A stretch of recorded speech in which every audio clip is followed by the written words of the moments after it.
am is are, was where, have has had, can could may might, shall should will would, need must dare ought do did does আচ্ছা এগুলো হচ্ছে আমাদের কি verb auxiliary verb.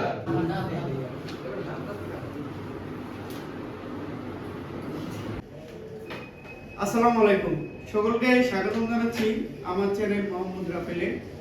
So অনেকদিন পরে class 10 এর একটা take কোশ্চেনের ক্লাস নিয়ে আসলাম। এটা যারা ক্লাস 9 অথবা 10 এ আছো অথবা হচ্ছে এসএসসি বেচ, তোমরা ইতিমধ্যেই জানো আমাদের ক্লাস 9 থেকে শুরু হয় একটা টপিক যেটা হচ্ছে টেক কোশ্চেন। এটা হচ্ছে গ্রামারের সবচেয়ে সহজ টপিক। এই সহজ টপিকটা তো আমাদের মাঝে মাঝে স্টুডেন্ট যারা আছে অলরেডি আমার সামনে ক্লাস 10 আছে ওদেরকে ক্লাস করাচ্ছি। তো এটা হচ্ছে গ্রামারের সবচেয়ে সহজ টপিক, কিন্তু এখানেই ভুল হয়। তো আজকের ক্লাসে আমরা টেক কোশ্চেন এমন ভাবে শিখব যাতে আমাদের টেক কোশ্চেনের 5 নাম্বার থেকে 5 নাম্বার কনফার্ম হয়ে যায়। সবাই এটার জন্য মনোযোগ দিতে হবে, এতটুকুই জাস্ট। তো টেক কোশ্চেন শব্দের অর্থ জুড়ে দেওয়া, অর্থাৎ একটা প্রশ্ন জুড়ে দেওয়া। এই টেক কোশ্চেন অনেক নামের আছে। টেক কোশ্চেনের অপর নাম হচ্ছে কোশ্চেন ট্যাগ, উল্টা। আবার এটাকে টেইল কোশ্চেনও বলা যায়, ঠিক আছে? তো টেক কোশ্চেন শব্দের অর্থ থেকে আমরা জানলাম হচ্ছে জুড়ে দেওয়া। কি জুড়ে দেওয়া? একটা প্রশ্ন জুড়ে দেওয়া। টেক কোশ্চেনের উত্তর কিভাবে করব ওইগুলা জানার আগে আমাদের বেসিক কিছু রুলস জানতে হবে। আজকে আমাদের এই টেক কোশ্চেনের বেসিক ক্লাস এটা। টেক কোশ্চেনের এই বেসিক ক্লাসটা যদি বুঝো তাহলে তোমাদের টেক কোশ্চেন বোঝা আরো বেশি সহজ হয়ে যাবে। তো টেক কোশ্চেন করতে হলে যে জিনিসগুলো প্রথমত জানতে হবে, দেখো টেক কোশ্চেনের দুইটা অংশ। টেক কোশ্চেনের কয়টা অংশ? দুইটা। একটা অংশের নাম কি? স্টেটমেন্ট। আরেকটা অংশের নাম কি? কোশ্চেন। এখন স্টেটমেন্ট কোনটা, টেক কোশ্চেন কোনটা ওটা তো জানতে হবে। দেখো একটা एग्जांपल দেখো, Riya is my favourite cricketer. এখানে একটা কমা আছে না? দেখো তো কমা আছে নি? এই কমার আগ পর্যন্ত এই অংশটাকে বলি আমরা স্টেটমেন্ট। এই অংশটাকে কি বলি? স্টেটমেন্ট। এই অংশটাকে কি বলি? স্টেটমেন্ট। আর যে উত্তরটা লিখবো এই উত্তরটার নাম হচ্ছে কি? Tag question. তাহলে একটা টেক কোশ্চেনের কয়টা অংশ? দুইটা অংশ। শুরু থেকে কমা পর্যন্ত এই অংশটার নাম কি? স্টেটমেন্ট। উত্তর যেটা লিখবো এটার নাম কি? Tag question. ঠিক আছে? এখন আমরা কিভাবে উত্তর লিখবো এটা আমি এখন উত্তরটা লিখতেছি না, তোমাদেরকে আমি বুঝাইয়া তারপরে উত্তরটা লিখতেছি। জাস্ট একটু মনোযোগ দাও। তো টেক কোশ্চেন করার জন্য প্রত্যেকটা তো টপিকের উত্তর কি হয়, কিভাবে করতে হয় এগুলো তো আমরা জানতে হয়, তাই না? তো টেক কোশ্চেনের উত্তর লেখার জন্য দেখো আমি লিখে রাখছি, টেক কোশ্চেনের आंसर লিখতে অবশ্যই আমাদের অক্সিলারি ভার্ব এবং কি লাগবে? প্রোনাউন লাগবে। অর্থাৎ আমাদের অক্সিলারি ভার্ব এবং প্রোনাউন ছাড়া কখনোই টেক কোশ্চেনের উত্তর লিখতে পারবো না। তো আমাদের বেসিক ক্লাসগুলোতে আমরা যখন টেন্স পড়ছি, পার্টিসিপল স্পিচ পড়ছি, দেখো তো স্যার কি সিরিয়ালি পড়াইছি না অক্সিলারি ভার্ব? ভার্বের মধ্যে অক্সিলারি ভার্ব চিনাইছি না তোমাদের? প্রোনাউন চিনাইছি না? তার মানে এখন দেখবা টেক কোশ্চেন তোমার আরো বেশি সহজ, আরো বেশি সহজ। তাহলে টেক কোশ্চেনের উত্তর লিখতে কয়টা জিনিস লাগবে? দুইটা। একটা হচ্ছে স্টেটমেন্ট, না উত্তর লেখার জন্য। একটা হচ্ছে অক্সিলারি ভার্ব, কি ভার্ব? Auxiliary verb. আর একটা হচ্ছে প্রোনাউন। তো দেখো তোমাদেরকে তো প্রোনাউন শিখেছি, তারপরও যদি কেউ ভুলে যাও একটু রিমাইন্ডার দিয়ে দিছি। দেখো প্রোনাউন হচ্ছে আই, উই, যেটা ফার্স্ট পারসন, তাই না? ইউ হচ্ছে সেকেন্ড পারসন, হি, শি, ইট, দে এগুলো হচ্ছে থার্ড পারসন।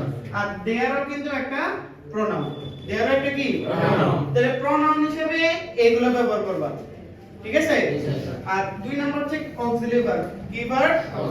Auxiliary verb. দেখো am is are, was were, have has had, can could, সবাই বলো তো am is are, was were, have has had, can could may might, shall should will would, need must dare ought do did does এগুলো হচ্ছে আমাদের কি verb? Auxiliary verb.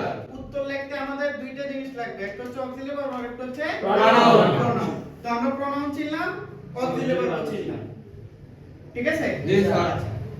এবার দেখো আমরা তো জানি এই দুটো জিনিস লাগবে। এখন তুমি যদি দেখো, তুমি তো জানো প্রনাউন লাগবে, অক্সিলারি ভার্ব লাগবে। এবার দেখতেছো তুমি বাক্যের মধ্যে, স্টেটমেন্টের মধ্যে প্রনাউন নেই।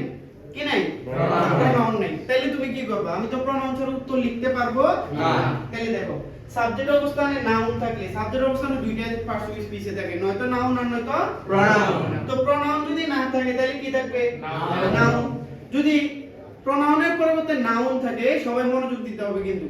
প্রনাউনের পরিবর্তে যদি নাউন থাকে, ওই নাউনটা দ্বারা, নাউন মানে তো নাম, নাউন মানে কি? নাম। ওই নামটা দ্বারা যদি একটা ছেলের নাম বোঝায়, ব্রাদার, হ্যাঁ, তারপর হচ্ছে ধরো ফাদার, এখানে একটা নাম দিছি রিয়াদ, রানা, রফি, রহমান, কোন ছেলের নাম বোঝায়, পুরুষ জাতীয় কিছু বোঝায়, পুরুষদেরকে বোঝায়, তাহলে এটার জন্য প্রনাউন কি লিখবা? দেয়া থাকবে নাম, কিন্তু লিখতে হবে প্রনাউন। কি লিখতে হবে? প্রনাউন। আর যদি কোনো মেয়ের নাম বোঝায় তাহলে কি লিখবা? আবার ধরো ছেলেও বোঝাচ্ছে না, মেয়েও বোঝাচ্ছে না, বস্তুবাচক বোঝাচ্ছে। কি বাচক? বস্তুবাচক। এখন বস্তুবাচক যদি সিঙ্গুলার কিছু বোঝায়, অর্থাৎ নাউনটা যদি সিঙ্গুলার হয়, তাহলে লিখবা ইট। কি লিখবা? ইট। আর যদি নাউনটা যদি প্লুরাল বোঝায় তাহলে কি লিখতে হবে? দে।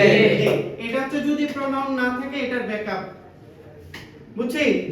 আবার মাঝে মাঝে দেখবা স্টেটমেন্টের মধ্যে অক্সিলারি ভার্ব দেয়া থাকবে না। কি দেয়া থাকবে না? Auxiliary verb.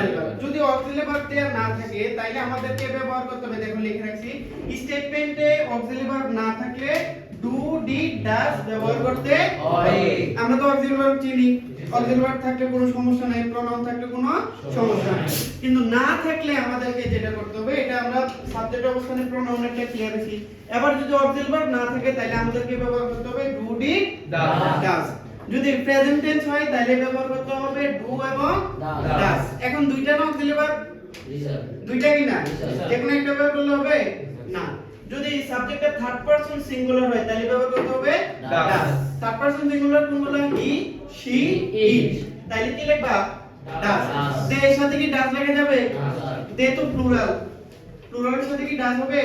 না। আই এর সাথে কি ডাজ হবে? না। হি, শি, ইউ সাথে হবে? উই এর সাথে না। শুধু third person singular, he, she, it হইলে কি লিখবা? ডাজ। অবশ্যই প্রেজেন্ট টেন্স হতে হবে। আর যদি ফার্স্ট টেন্স হয়, কোন টেন্স? First tense. অর্থাৎ ফার্স্ট ইনডিফিনিট হয় তাহলে কি লিখতে হবে? ডি। এখানে তো আর কোনো ঝামেলা নাই। তো ক্লিয়ার হইলাম? টেক কোশ্চেন করতে দুইটা জিনিস লাগে, একটা হচ্ছে অক্সিলারি ভার্ব আর একটা হচ্ছে প্রনাউন। এখানে আমরা প্রনাউনগুলো চিনলাম, প্রনাউন থাকলে প্রনাউন নিব, অক্সিলারি থাকলে অক্সিলারি ভার্ব নিব। আর যদি প্রনাউন না থাকে, নাউন থাকলে ছেলে বুঝাইলে হি, মেয়ে বুঝাইলে শি, বস্তুবাচক একটা জিনিস বুঝাইলে ইট, একের অধিক বুঝাইলে দে। আর যদি অক্সিলারি ভার্ব না থাকে তাহলে আমরা ডু, ডাজ এবং ডিড। প্রেজেন্ট টেন্স হলো ডু এবং ডাজ, পাস্ট টেন্স হইলে ডিড। টেক কোশ্চেনের উত্তরটা আবার দুই ধরনের হয়, একটা হচ্ছে অ্যাফার্মেটিভ উত্তর আর একটা হচ্ছে নেগেটিভ উত্তর। এই স্টেটমেন্টটা যদি অ্যাফার্মেটিভ হয় তাহলে উত্তরটা লিখতে হয় নেগেটিভ। উত্তরটা কিসে লিখতে হয়? নেগেটিভ। অর্থাৎ বাক্যের মধ্যে যদি, স্টেটমেন্টের মধ্যে যদি নট থাকে, উত্তর লেখার সময় নটটা আমরা বাদ দিয়ে দেব। ঠিক আছে? আর স্টেটমেন্টে যদি নট না থাকে, উত্তর লেখার সময় আমাদেরকে নটটা যোগ করতে হবে। মনে থাকবে? সর্বপ্রথম টেক কোশ্চেনের উত্তর লেখার সময় অ্যাফার্মেটিভ থাকলে উত্তর কি হবে? নেগেটিভ। আর নেগেটিভ থাকলে অ্যাফার্মেটিভ। এবার আসো, আমরা যদি নেগেটিভ করি, অক্সিলারি ভার্ব প্লাস নট যোগ করি, অক্সিলারি ভার্ব প্লাস নট, এটাকে বলে কনভার্টেড ফ্রম, বিপরীত। তো এই নটটাকে আমরা কি লিখি, কি করি? ওটা, এনওটি নট, তাই না? এই ওটা বাদ দিয়া আমরা একটা অ্যাপোস্ট্রোফ চিহ্ন দিই। ঠিক আছে? তাহলে দেখো, এই এম এর নেগেটিভ ফর্ম কি? এইট। এম এর নেগেটিভ ফর্ম কি? এইট। এটাকে আরএন্ড বলা যায়। কি বলা যায়? আরএন্ড। আবার সবাই বলো তো, এখানে যা যা লিখছি বুঝছো কিনা? ইজেটা কি? ইজেট। আরেকটা? Aren't. Was? Weren't. Have? Has? Had? Do? Don't. Do এটা কি? Don't. Did? Didn't. Does? Doesn't. Can? Can't. Could? couldn't। Must? Mustn't. তাহলে সবগুলো পারবো না? জি স্যার। নেগেটিভ করতে পারবো কিনা? জি স্যার। এবার আসলে আমরা উত্তরে যাই। বেসিক কথা তো বুঝছি। জি স্যার। এটা হচ্ছে আমাদের question. Riya this my favourite cricketer. এখানে আমরা আগেই ক্লিয়ার করেছি টেক কোশ্চেন করার সময় অক্সিলারি ভার্ব কি লাগবে? Pronoun। প্রথমত দেখো এই বাক্যের মধ্যে অক্সিলারি ভার্ব আছে কিনা? আছে। কোনটা? Is। ইজ। তাহলে কি আমার ডু ডাজ আনার কোনো প্রয়োজন আছে? না। তাহলে আমি এখানে ইজটা লিখবো। এবার দেখতে হবে এই বাক্যটা কি অ্যাফার্মেটিভ নাকি নেগেটিভ? Affirmative। অ্যাফার্মেটিভ, তাহলে উত্তরটা কি হবে? Negative। তো ইজ এর নেগেটিভ কি?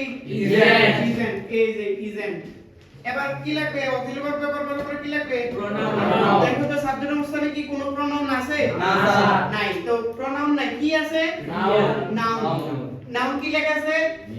রিয়া। রিয়া। কি লেখা আছে? রিয়া। তো রিয়ার দ্বারা আমরা নাউন দ্বারা কি বুঝি এখান থেকে? ছেলে। ছেলে বুঝলে আমরা কি লিখবো? Is। তাহলে উত্তরটা কি হবে? Isn't। Isn't? তো এটা হচ্ছে আমাদের মানে টেক কোশ্চেন করার জন্য সবচাইতে মূল জিনিসটা। এটা যদি বুঝো টেক কোশ্চেনের পর রুলসগুলো বুঝা তোমার 100% সহজ হবে। যদি এগুলো যদি না বুঝো তাহলে পর রুলসগুলো বোঝা সম্ভব না।